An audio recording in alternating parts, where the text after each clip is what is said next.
Open access to me means that materials are available to read, but they're also available to reuse for commercial purposes. So that is an interpretation of open that is in line with the Berlin, the Bethesda, and the Budapest agreements. And it's especially important because making things available to read is granting access, but making something available to reuse for commercial purposes is what open access should be. Start again. Part of this is a structural problem with academia in general. So I think that the development of the legal field has particular issues around this. The field is becoming a lot more interdisciplinary, using empirical and experimental research methods, blending practice with technology development in ways that more traditional or rigid forms of legal scholarship, like doctrinal and theoretical analysis, and the value that's attributed to them have not yet adapted to. So the fact that open access itself is also an area of scholarship in the legal field due to the intellectual property regime that requires open access to be a thing is especially interesting to me.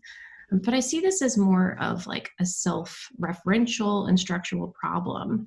And it's something that's even been commented to me directly about my own research in the academy, because some of what is perceived to be valuable for open access purposes is often expected to be published in places that aren't necessarily open access.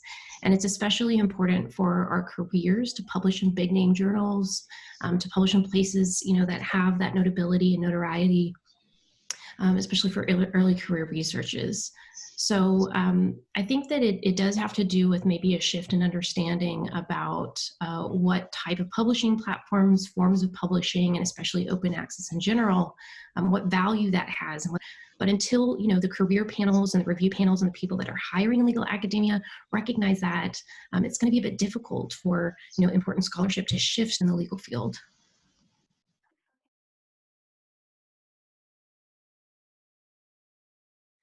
So personally, I feel there needs to be more integration of recognizing open access publications, self-publishing, and non-peer review journal processes by academic review panels who make decisions on promotion and tenure in order for the publication of research to meaningfully shift from closed to open access.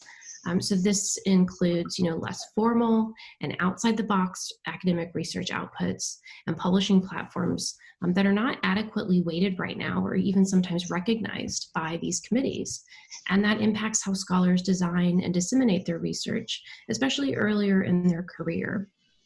What's exciting, though, is a lot of funders are starting to require the types of research that are produced through the funded activity to be published on open access platforms. So there are some really important shifts that are already happening that are starting to make open access more of the norm rather than publishing behind paywalls.